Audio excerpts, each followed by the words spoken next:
All right, I think we'll go ahead and get started.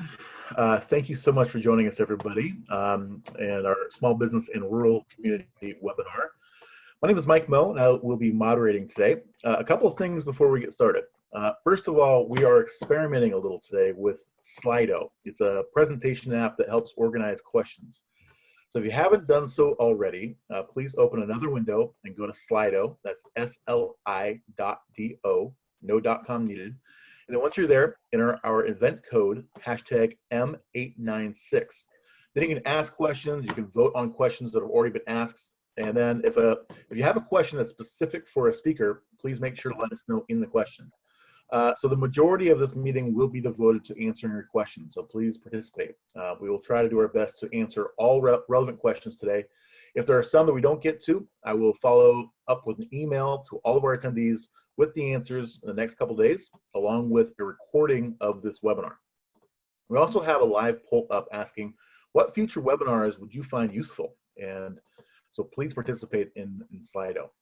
And we'll put the link up in the comments here. A couple of other new WTA initiatives I want to fill you in on before we get started. We've created 2 new microsites. The first is a COVID resource site where we've compiled where to find federal, state, and county resources, as well as resources from industry groups and the latest COVID-related news. The URL is covidresources.watourismalliance.com. So please check that out when you get a chance. Again, I'll put that link up in the chat so you can just click on it. And we'll be adding to it and keeping it up to date throughout this crisis. So hopefully you'll find that useful. Feel free to email me at mike@WA if you feel that something's missing there. The last thing before we get started, we've created another new microsite at adventures.experiencewa.com. And it highlights free COVID-safe adventures all over Washington. The purpose of this website is to encourage Washingtonians to get out and explore their home state safely and in ways that will lessen the impact on local communities.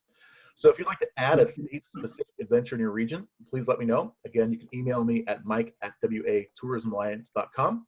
And we'll be promoting this website through our social media and other marketing programs. Now, we also have some more business-specific marketing initiatives in the pipeline, so stay tuned for that. Okay, I think we're ready to go. So first off, I'd like to introduce David Blanford. He is the WTA Interim Executive Director. So take it away, Dave. Thanks, Mike, and good morning, everyone. Thanks for joining us for this important conversation today. We know that all of you are grappling with the complexities of reopening every single day, just like we are. And we also know that our industry throughout the state has been disproportionately impacted by the pandemic. You may have noticed that last week WTA released its annual visitor statistics. And out of that, we looked at a successful 2019 compared with the deep impacts this year in 2020. By way of example, visitor spending just since March has decreased by $3.8 billion in the state. And tourism has sustained job losses of 42% of all job losses in the state.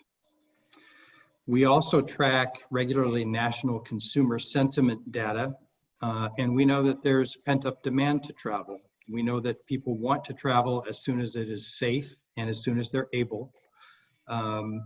For example, nearly half of all U.S. travelers plan to take a trip between Memorial Day and the 4th of July. Much of that travel, we know from research, would be close to home and by automobile. So for us, that means travel within the state by Washingtonians. Resumption of travel is really vital to this industry, and it's a key economic driver for the state's overall economy. But looking at today's headlines and the possibility of a resurgence of COVID-19, we're all wary about this really dynamic landscape and how to circumnavigate it. So we're really grateful to have some panelists with us today who can help us do that. And without further ado, let's just begin with our first, who is Lauren Jenks, Assistant Secretary of Environmental Public Health in the Washington State Department of Health. Lauren, take it away. Thank you so much, David. I appreciate that. And I'm so happy to be here today to talk with you all. I guess the biggest point that I would make is that the quickest way for us to reopen our economy and allow for people to feel really safe traveling again is to control the spread of COVID-19. And so all of the things that we are doing that seem restrictive are to control that spread so that we can get the economy open as quickly as possible and so that we can help people stay healthy. And that includes things like wearing cloth face coverings in public. So if you are in one of our small town areas where people are struggling with that idea, please be an ambassador for wear those cloth face coverings in public and make sure you've got your hand sanitizer and are washing your hands, because that is how we prevent the spread. There's a story in the media now out of Missouri where there was a salon, I think, where there was somebody there with COVID who managed to not spread it to anybody because they were wearing cloth face coverings. And so we really want to make sure that we can, as we open up, open up in a way that does not create new outbreaks of the disease throughout the state. And the way to do that is to keep going slowly, to keep watching for those outbreaks, and when we are in public to be making sure that we're taking care of ourselves with the cloth masks and good hand washing and good social distancing. None of that takes the place of making sure that we're keeping 6 feet between everybody. And I know that those are the things in all of our guidance, right? We're putting out guidance for different sectors of society to reopen, like K-12 schools, like higher education, like businesses, like outdoor recreation, and all of that. And the crux of it is the same in all of them, that we still need to be staying at least 6 feet away from other people. We need to be covering our mouths and nose, and we need to be practicing great hand washing. And then how you figure out how to do all of those things in your specific area is where the more specifics of the guidance come in. And I'm happy to answer any questions as they come up. And thank you for all your work and sacrifices as we've had to close down to stop the spread of this disease. Great. Thank you, Lauren, very much. We appreciate it. And I know that we have the Slido code in chat. I'll just mention it verbally too. It's hashtag M as in Mary 896. And so now I think we'll move on to our next panelist, Jeff Spann, Industrial Hygienist in the Division of Occupational Safety and Health Consultation of the Department of Labor and Industries. Jeff. Okay, I'm going to try to share my screen and hope that works here.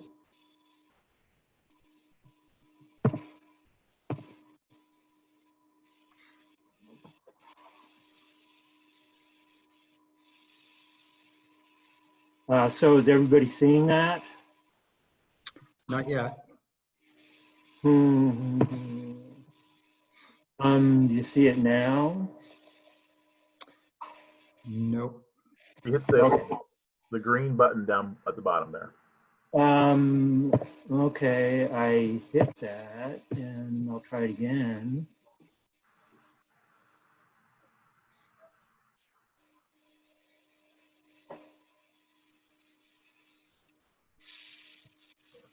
There we go. Yay. Okay, great. Anyway, some of this is going to be basic facts about it, but it does get to some important things that there are some misconceptions about. First of all, this symptoms of infection, I'm sure you've all heard all of them. And why is that not? Oh, darn. Okay, here we go. Whole long list of them. But the most important thing is some people might not show any symptoms at all. In fact, the CDC estimates that almost half of all infections occur from people who don't have any symptoms.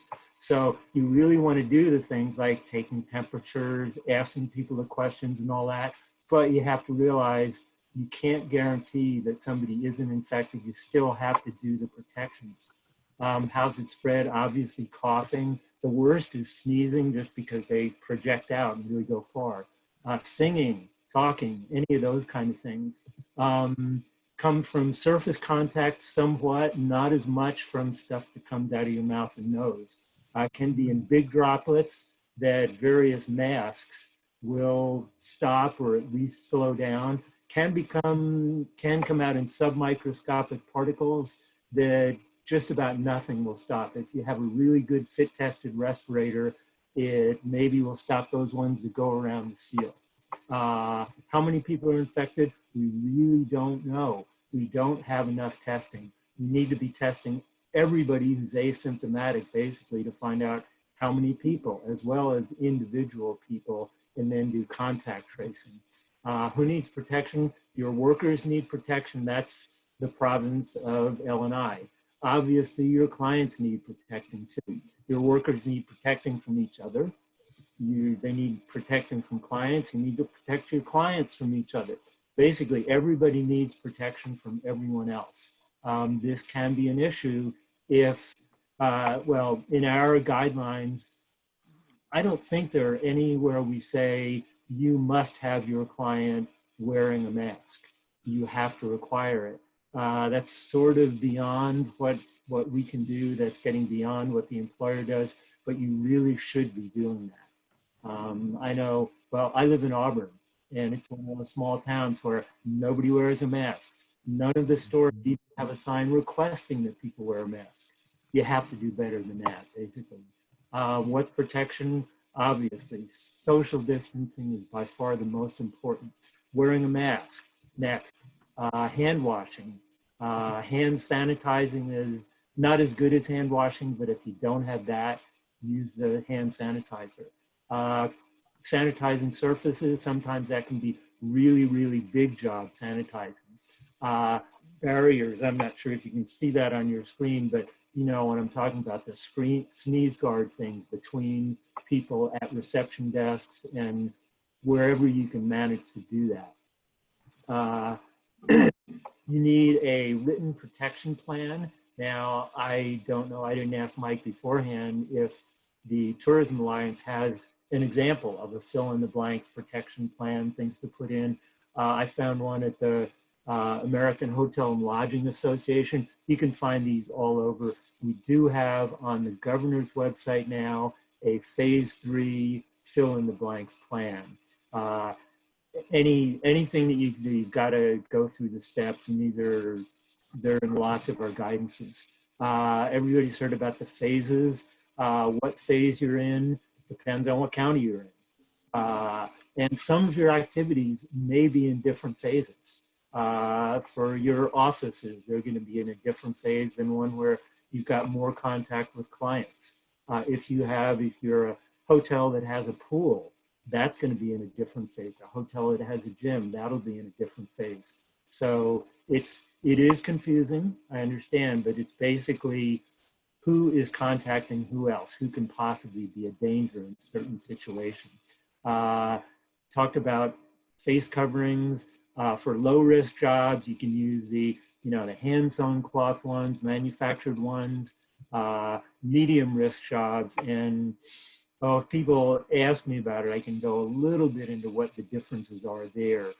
Most of your jobs are going to be that low risk or medium risk.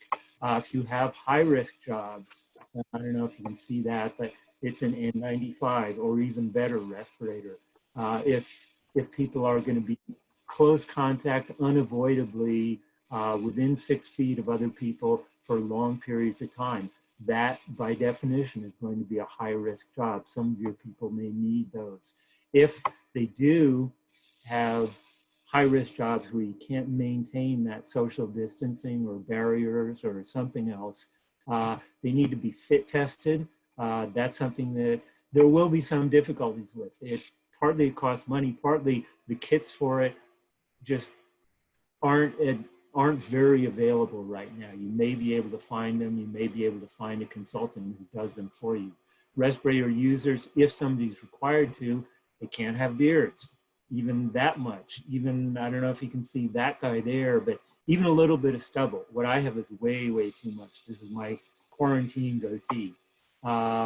Even a little bit, they can't have stubble. We have resource links. I will send this presentation to Mike, and it will have resource links. If you look at it in slideshow mode, you can click on them. They should work. I don't know if it's partly my internet at home, but I'm having a real slow time of downloading some things. Other resource links, we've got a bunch of these. The governor's office has some resource links. I didn't copy any of those down because frankly, it takes me a while to find them.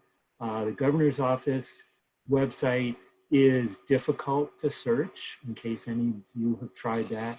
If you've tried our website at LNI, you will wish you were on the governor's website. Ours has the worst search function I've ever seen. I call it the anti-Google. I don't understand it. I've been complaining about it for 5 years now. We recently did an upgrade and I was hoping and praying we would fix it. We didn't. If anything, we made it worse.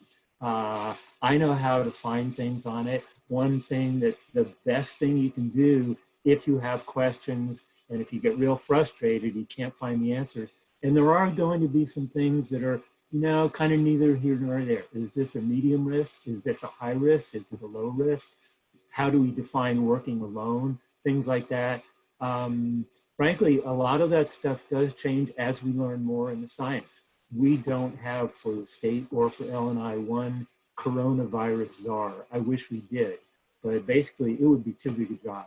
And there's just too much new stuff being learned all the time. One of the best things you can do is request a consultation. You can call, and a lot of it can be done over the phone. Just have a consultant from LNI who's been working at this and who knows how to find this stuff and has probably downloaded lots of the stuff to their computer like I have. We can send that out to you. We can talk about your particular situation. In some cases, it may help to have us come out and take a look. And we also have for training, you can find training various places, but we do have on our website a training PowerPoint for your employees. That's pretty good. And I think that's all I've got. Terrific. Thank you, Jeff. Really appreciate the resources and your knowledge. There we go. Stop sharing. Okay. Good. Great. And as we work our way back, I'll introduce our final panelist. We said earlier the importance of tourism travel resumption around the state is key for economic recovery, and we know that, and we know that many companies and many communities just want as much tourism as quickly as they can get it, but we also know that many communities, many rural or smaller ones, are very sensitive about the floodgates opening and know that they need to do that in a much more managed way. And so we're really grateful to have Mayor Sue Ing Moody from the town of Twist with us today to talk about what she is seeing there in her community and what her hopes and planning yield for recovery through the phases. So with that, Mayor, I'll turn it over to you. All right, well, thank you, David. I appreciate the invitation to be here today. For anybody who doesn't know where Twist is, and once in a while I do get asked where's Twist, but actually I'm very surprised that a lot of times people already know. So we are located in the Methow Valley in the Okanagan County, and we're along the scenic byway of SR 20, just east of the North Cascades, about 8 miles south of Winthrop. We are the largest municipality within within the Methow Valley, which is a 60-mile stretch of beautiful and scenic natural area, pretty much, which makes us for a great playground year-round for outdoor enthusiasts. So I just want to say that is what we're known for. More recently, we've also been in the news in 2014 and 2015, unfortunately, for the Carlton Complex fire and then the Okanagan Complex fire of the Twist River fire, which is, of course, what we thought was in 14 the largest wildfire in Washington State turned into the truly largest in 2015, both of which were in our area. So the good news is that we're not just about fire. We're also an arts destination. We have galleries, studios, live theater with hundreds of artists and artisans that live in the area, as well as musicians. We have also recently received our state certification as a recognized creative arts district here for the town of Twisp. So our area has really become a very popular tourist destination year-round, despite the fact that Highway 20 is closed half the year over the North Cascades from around November through May. So the the initial COVID did not impact the tourism from the highway as much in the first month. However, the North Cascades did open while we were still in phase 1. And so I can say that though other parts of the state may have opened and moved on a little bit further with phase 2, our area remained in phase 1 because we had our cases come a little bit later than the Puget Sound area. So like other tourist destinations across the state, the pandemic has affected us, and the numbers that you listed earlier gives really an indication of what that means for our small businesses and a lot of us, our service sector, which is really geared towards service of our tourist economy. Since the stay-home order, I have to say that many of our local businesses have closed, except of course the essential services. There are some that have begun to reopen now that we just recently got our phase 2 approval, and that's just this last Friday. And so we're moving into phase 2. I say moving because we're not fully there yet. There are some businesses that are still obviously struggling to kind of meet all the guidelines in order to open. So yeah, and one of the issues that we've recognized is that there still seems to be some problems to getting the necessary PPEs for some of our local small businesses. PPEs are becoming more available, we know that, but they're still relegated primarily to, healthcare and emergency management and things like that. So when we're talking about small businesses like hairdressers, which are allowed to operate now, they have the plans in place and provide, or spas, in a tourist area, we do actually have a spa in Windsor Bend and Twisp, and actually at Sun Mountain. So, there are various locations across our valley here that we do have spas, and yet, they have a hard time getting the necessary PPEs in order for them to open safely, right? So keep in mind that though we may be in phase 2, there may still be some businesses that it's really not back fully up to normal. Although we're really hoping that for everyone's sake that, everyone can do what they need to remain safe. And I think the main thing that you pointed out earlier and others here today is that, safety is the #1 key. And of course, opening businesses and recognizing that our economy struggles. And we want to do everything we can as a town to support our businesses, as well as the region in general. We are a valley. The town of Twisp is just under 1,000, but certainly a lot of our workers work out in the county areas or at the resorts that are just outside our town limits, but they reside within our town. So we really are a full community. And I want to stress that it's really much like a valley community in many ways. And so we do what we can to help each other.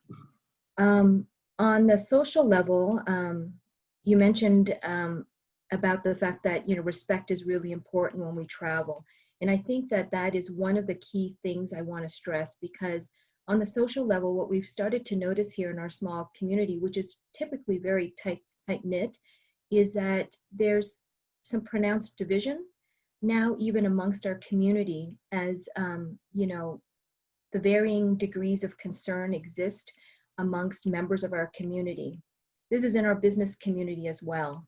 Some businesses obviously are more aware of, the spread of virus and what this means. And others are, also very concerned about their livelihoods and this, the fact that their business may not be able to continue after this is all over. So these fears are very real on both sides, and trying to balance really what that all means. with tourists coming in is a very complex dance, you know, because we know we need it, we want it, we appreciate it, but yet at the same time, we also have a community here that struggles and deals with our own, I guess, lack of resources and lack of ability to deal with some of the potentials that may be there, whether it be an overwhelming of the healthcare system, or you know, or I have to tell you, there's things like search and rescue, because I mentioned that we are, you know, largely outdoor recreationally based. We are. And people might think that that's a very safe thing to do, to come and just explore the outdoors. You know, it's rural, you can get away. And though that is true to some degree, you know, in phase one, a lot of our trails were closed. A lot of our camping was closed. And when people from other areas were not aware that it was actually closed, the trek over the North Cascades is not a small trek. It takes about 4 hours at least, depending on where you're coming from, right? And by the time you get over here, you may find out that basically the restaurants are not open. There may or may not be takeout, because for a time being, there wasn't even takeout here. And certainly central travel was not meant to be. So, you know, there were accommodations, camping was closed. There was no, you know, that was then. We're starting to slowly open. But some of the things that we recognized was that when people came over, they were not obeying some of the rules that we were all trying to adhere to here locally too. And that did put a strain on search and rescue. There was a huge concern because we had told ourselves here that if you go hiking, mountain biking, whatever it might be, and by the way, hiking is still, some areas have snow, and people are not always aware of that. And right now our rivers are really high because it's spring, and you may not be aware of that. And if you come and you're not experienced, there are search and rescue requirements. And now with COVID, there are requirements for how they have to prepare to go out to search and rescue you. So there's a delay in some of those things, and the resources are limited on that level as well. So, you know, I think communications is going to be key in moving forward for each of us across the state in each of our areas on what are the local areas needing or looking at, because we recognize tourism is very valuable to us and the state as a whole. But how do we do this dance together? How do we choreograph it so that everybody understands what's going on where? And I appreciate the mention earlier about how some small areas are not wearing masks. I want to tell you that our area has had major conversations on the mask wearing. And I was just interviewed last week or so now by the Seattle Times, and a photographer had come over just for a couple of shots, safe distancing, and he was surprised at how many people here wear masks. So I just want to say, you know, I wear a mask when I go in public, but certainly there's a lot of people who don't realize. And so I would ask the tourists that come to these areas, if you're going to be traveling, to please wear your mask. You know, you may find some people there not wearing a mask, but as far as travelers go, I think it's kind of like when you go to another culture or area, to respect that area. And I think the greatest way these days amidst COVID is to express it by showing that you care about them where you're visiting. And so if I could just say that, I think that would really go a long way and alleviate some of the potential stressors. I won't go on too much longer to give some Q&A time, but I do want to say that, you know, the town is partnering with our small businesses in various ways. As a small town, we can't do everything either. It's just like everything that's very small and rural. We do rely heavily on our partnerships, and we have many. And fortunately, you know, we partner with our social services here, you know, our food banks, and there are businesses, there are individuals that are hurting in our small areas. So be mindful of that when you travel too. And so, you know, again, as far as health and safety goes, be mindful of your activity. And please just, be informed prior to going if you can, and try to leave a very small footprint And I think we're trying to do that these days anyway. And so I think that all goes the same amidst definitely a health emergency that we're dealing with. So yeah, I'll leave it at that and say thank you very much for this opportunity. We welcome your return or slow coming in, and ask for your thoughtfulness as you travel. Thank you, Mayor. Thank you. So I'm going to go ahead and get into some of these questions. Again, if you have a question, go to Slido, SLI.do, and enter in the event code. And then also you can vote on questions that have already been asked and move them up, the questions up the list here. The first question, I think, is for the mayor. They ask, what are the bottlenecks that you feel your community or peers are facing? Oh, I think our biggest issues are really that we just don't have enough people, resources, and also finances to deal with some of the things that we're having to deal with these days. So when you say bottlenecks, I think, I mentioned the PPEs, that probably slows down the reopenings a little bit more than what you would normally have. And so access to some of that, but also access to that means that, sometimes it comes at a cost, and that might be prohibitive because of that. So I don't know if that's what the question was as far as bottleneck. I'm thinking it from a visitor standpoint. It kind of depends on whether it's a visitor standpoint or a business standpoint. I think that's from the business standpoint, from small business for sure. From a visitor standpoint, I think, I did notice that Memorial Day weekend, for example, we had a lot of people camping or bringing trailers over, but the capacity of what that can handle too, I also saw late at night that there were campers that were traveling out of the valley. And so what that means is they couldn't find a spot. So there are things like that, when you talk about bottlenecking, you're going into an area that, right now there are no reservations. Camping is slowly going to be opening up, and it's not yet right now even fully opened up. So I can say that there's going to be limited spots, limited resources. And like I said, even when it comes to food, that was another bottleneck issue of restaurants. When you live here, you can cook at home. When you travel, you're definitely more dependent on going out to eat. And smaller communities aren't open 24/7. So let me just say that, right? There's a little bit of preparation that is required during travel at times like this. My husband's an emergency responder, so I can tell you that one of the things that my family's always trained on always is about being prepared when you leave the car to go over the pass even. When you're in your car, you have food, water, something to make sure if your car gets stuck or anything else. It's kind of like that these days when you travel, especially traveling into an area like rural Eastern Washington, especially in areas like mine, where we're in the mountains and or in the wilderness or whatever. You just need to know that you need to be prepared. So preparedness, especially during an emergency, is going to be critical.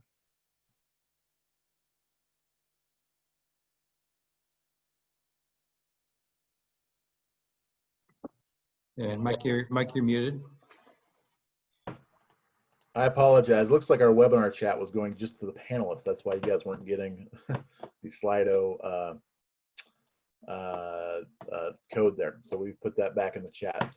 I've also on the chat put a couple of URLs for PPE supplies where you can find through Washington Business Health, as well as a discount PPE supply URL that if you're having a hard time finding supplies, hopefully that'll help. I think the next question would be great for Lauren. What are the top concerns or challenges facing you as we move from phase one into the other stages of reopening? I think there's a couple things, right? There's partly just our excitement to move into the next phase and see our friends again and have barbecues. We're hoping in our family that the rain stops tonight so we can have a socially distanced barbecue outside with some of our family friends. So that's exciting. And how are we going to keep the kids from tackling each other, right? Like that's one of that's the concern, right? We want to get back out. We need to get back out. You need to see your friends. Isolation is not good for anybody, right? We need to get out. We need to do those camping trips and things the mayor was just talking about. And as we do it, we need to make sure that we are safe. And so it, along with that excitement, needs to come a little bit of caution, right? That keeping that social distance, keeping the cloth face coverings on. Outside is better than inside, right? We'll do our barbecue outside. It's outdoor seating in restaurants is safer than the indoor seating and opened up sooner because of that. So I think that's it. Really, just making sure that we, as we loosen the overall policies, the responsibility gets to individual people, right? To make sure that we're safe and making sure that we're all doing that is my biggest concern. Great. And this could be probably answered either by Jeff or Lauren. Are all employees required to wear masks? In what situations, and how is that enforced? Go ahead, Jeff. I heard the word employees. Was the question, are all employees required to wear masks? Yes. Mm-hmm. Okay. Oh boy, it's complicated. But in many situations, everybody is required to wear masks. Let me give an example where it gets a little complicated. If you're in an office, the guidance says, and you'll see the different guidances from the governor are all pretty much the same. There's a lot of boilerplate that's copied, and it will say if you're working alone, you don't need to wear a mask. Now, the definition of alone, currently, what we're saying about it, and it has changed, if you work in an office and you're in your cubicle, okay, that's alone, as long as you're 6 feet from everybody. If you're up and walking around, going to the break room, whatever, and when you're coming in, you wear a mask. As far as outdoor activities, oh boy. Frankly, like I said, things change. I would have to look at what's going on exactly now. One example, construction. You say everybody has to wear a mask. And if you are occasionally within 6 feet of each other, you may have to go to N95s. We have even told people if one person is off on a construction site running an excavator and there's nobody around them, they're supposed to keep a mask on. That one doesn't make sense to me, but a lot of them don't make sense. And I wish I knew how we are enforcing these things, but I don't, because we don't have any. Normally for our rules, we put out written guidance for all of our compliance officers. Here is how you enforce this, and this. And it's very, very detailed. For this, we just haven't had enough time. And I can look at our database and see what inspections have been completed and see the descriptions and see how people enforced it. Unfortunately, the last time I looked, there hadn't been any inspections that had been completed and put into our database. So I just don't know how enforcement is going. Yeah, we understand that maybe not all questions can be answered, but we appreciate your best effort there, Jeff. This next question is for the mayor. Where do you feel you need more information, feel like guidance so far is incomplete or insufficient? Oh, that's an interesting question.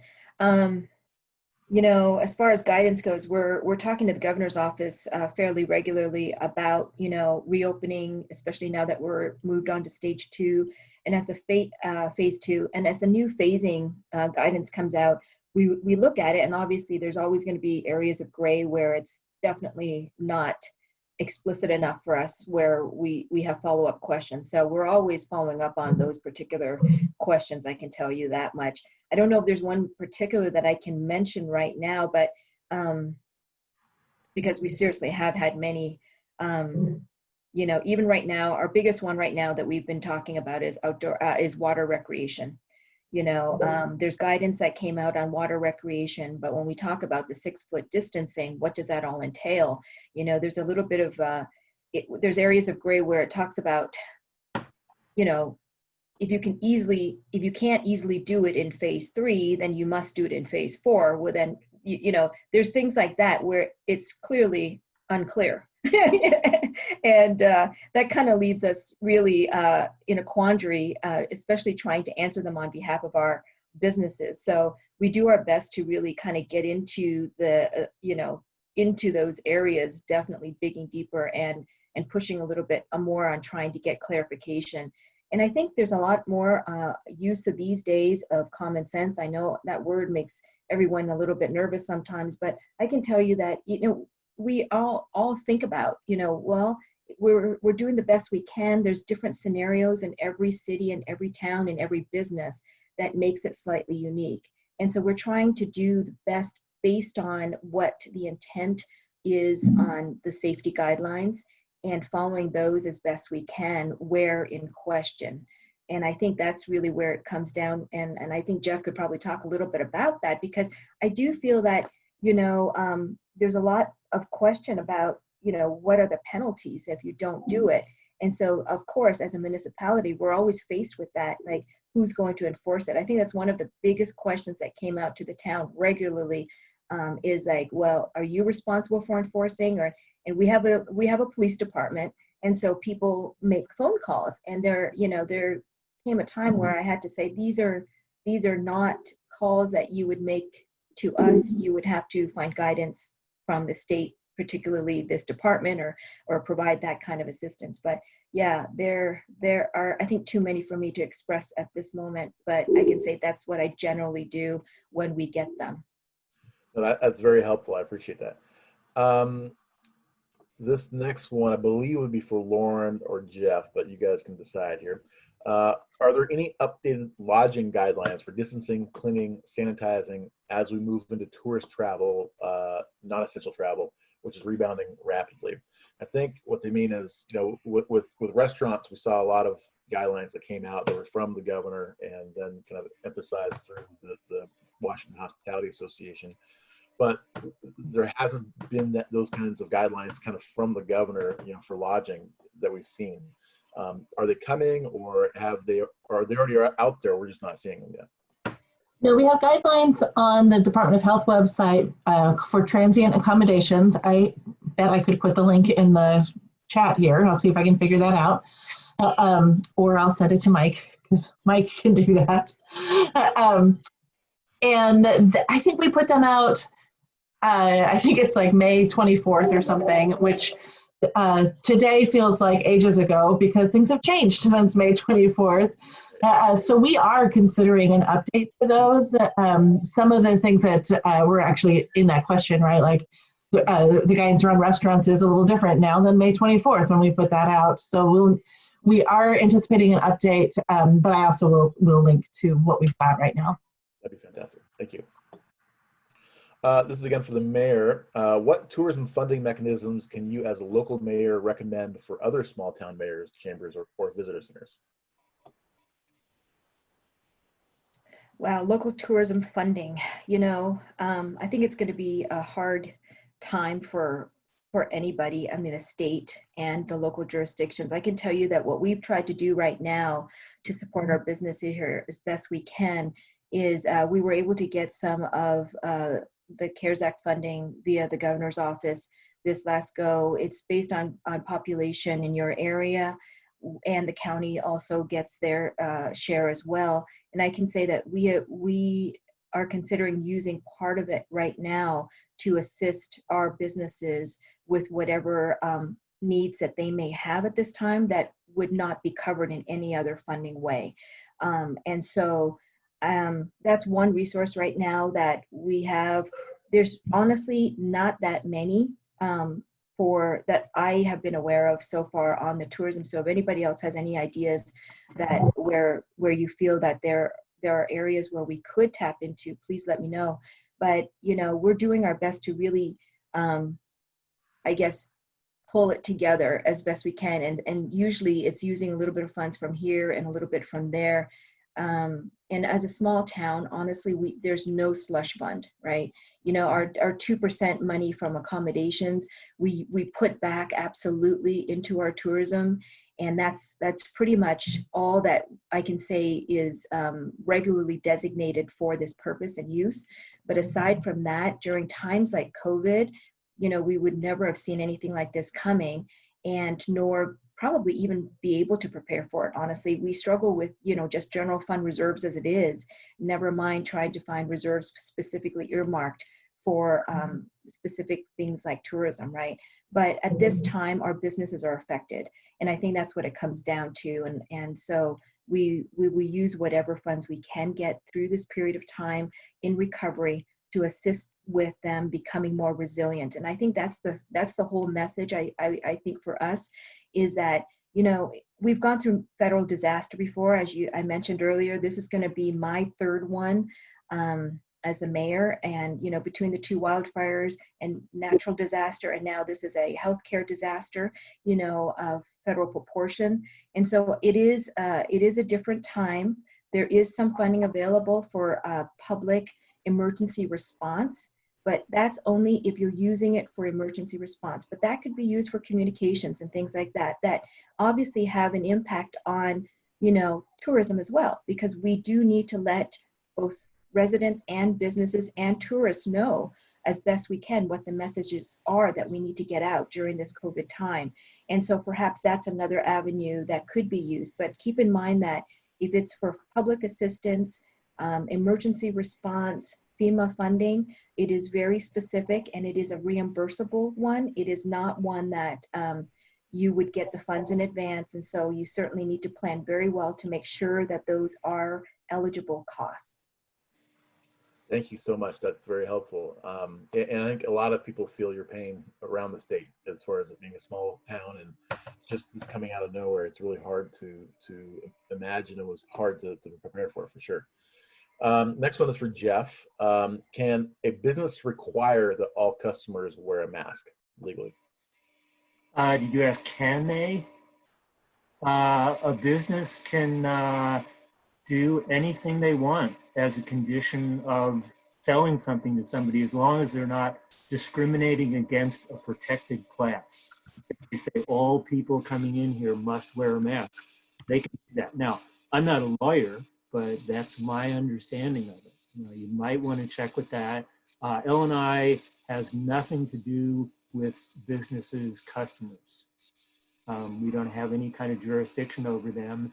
And in some of our guidances, I wish that we would have said, okay, say in grocery stores, you must have your customers wear a mask. But I guess our lawyer said, well, we can't really do that. I have one other thing to do before I forget it, to say about enforcement. One of the good things about signing up for an L&I consultation is if you do that and you have us look at all of your stuff and figure things out, and if we tell you in the consultation in writing, yes, if you do this and this and this and this, you're fine. If a compliance officer happens to come out after that, they can't write a citation. They can't hit you with a fine. You know, you will get one voice from L&I in that respect. It could be that something changes later and they decide, well, no, Jeff was wrong about that. They can later on make you change something, but they can't hit you with a fine for it. Great. Thank you, Jeff. This one, I believe, either for Jeff or Lauren, I'm not sure who would be best for it. On lodging, specifically, what are the requirements for percentage capacity do they have? Like restaurants right now, I believe we're 25% in King County. Is there a percentage requirement for lodging? And it might be in the document you sent earlier. That is in the document, and I'm not aware of what they are for different phases. I have not seen that for lodging yet. Okay, great. Jeff, do you have anything to add, or? Not that I can think of. Okay. I guess this would be kind of the same question. How would you go about calculating maximum occupancy for phase 2 and phase 3 limits? If there aren't any limits, how would you suggest the property would go about that? When we have put out limits and we have around pools and around restaurants and like for on-site shopping and things like that, it's based on the fire code. So you would look at whatever your allowable occupancy is based on the fire code, and then you would take a 25% of that or whatever whatever it is for that phase. Okay, thank you. I guess this would be for the mayor, and we have about 8 minutes left. So, what problems and/or solutions are foreseen for the 4th of July? Well, we just had that meeting at the council level, and we are doing an inverted 4th of July celebration. We typically, as a small town, have a very popular parade that anyone can be in. You can come from anywhere and be in this parade, and it's pretty cool. And it usually ends with the fire truck spraying everybody because it's really, really hot over here. But this year, because of the congregating issue, we're going to do an inverted, because we're an arts designation area now. We are going to have people, instead of creating their floats that they're going down or whatever it is, they're going to create artistic something, and it's going to be on the street right away somewhere. And it will be up for a few days. People can then, in their cars, much like how people are inverting the graduation, where the students are then, processing with cars, that's what we'll be having them do too. So you will be able to see all these displays. The structures will be, we call it inverted because the structures, instead of moving like they would in a parade, would be standing still, and it's the participants who are usually spectators will then be actually the ones that will be moving, and they can then take their time and do it over a few days. But certainly then we can celebrate our 4th of July heritage and yeah, what it means to be part of this beautiful country when during this COVID period. So we're going to try to find some happiness out of it. Thank you. That's very creative. Yeah, very inspirational, I'd say. This is for any one of you, really. With pent-up demand for travel, when do you feel it's okay or appropriate to, and actually we'll go with the mayor, I think. When do you feel it's okay or appropriate to invite visitors to your community, to your rural community specifically? And when do you think it's appropriate to really start marketing again? I think it's going to vary from community to community, honestly, and I believe that I will be listening very closely to our locals here and the businesses, and it really comes down to, I mentioned earlier, the capacity of everybody, business and resources together, and then checking out what the I guess disease is doing at that moment. And so for right now, we just entered phase 2, so we're certainly not fully there yet. But I know that our chambers of commerces are working together and kind of, banding together and being prepared for that moment. But since you mentioned that, I do want to add one thing that would be very beneficial for, I think, the Tourism Association to consider, and that is, for all of these towns and cities across the state that really embrace tourism as being our economy, I believe it would be very helpful for us into the recovery phase if we could get some sort of funding or campaign going on promotion. We don't really have any avenue, and we all know that our funds are going to be depleted because our accommodations are going to be down, like you mentioned earlier, David. So I feel that a lot of, these things would really be helpful to our communities that will be struggling ourselves to come out of our own different, holes for our different funds. And if we could kind of band together in that way, and as WTA be able to assist us in doing that, that would be my one suggestion for us to be able to be included in that message. So think of TWISP when you think of that. And I won't be exclusionary because I'm saying it for everybody who's listening right now, but I have to say I do feel that that would be very helpful for our communities. Thank you. Thank you, Mayor. And yes, we're working on that now as we speak. We're looking at a statewide recovery campaign through the phases. As Mike mentioned, give kind of a snapshot at the top of the program here. But we would also incorporate into that, I think, the importance of changing the way we all travel. being more responsible, planning before you go. So much of the great advice that you've already given here in phase 2, we will be extending that out and adapting it throughout the phases as we go. So it's tourism promotion. And I think it's also tourism advisory about the new ways that we all need to think of travel in and how to be a responsible traveler as we go. More to come. Absolutely. Thank you. And one way to stay involved and just to know about the different things that we have going, Mayor, is you can subscribe to our newsletter. And if you go to watourismalliance.com, we have a new pop-up that will just let you, put your email in, and we will be letting you know about the different initiatives that we have that can help local communities. And we'd love to have you on there. I think we have time for one more, and then there are a few questions I might follow up with our panelists, and I'll send out an email later when we send out the recording. Is it safer in the outdoors, and are there best practices for outdoor interactions? I think that was probably Lauren or Jeff would be the best people for that. Yeah, safer outside than inside, that is for sure. And when you are inside, try to make sure you've got lots of fresh air coming in and great ventilation. But certainly for now, it's better outside than in. And even when you're outside, you want to make sure that you're staying 6 feet apart from people, and wearing your mask and making sure that you're keeping everybody safe. Great, thank you so much. All right, well, thank you all for joining us. And again, I was sending out a follow-up email with answers to some of these other questions. We also had a couple of suggestions through our poll.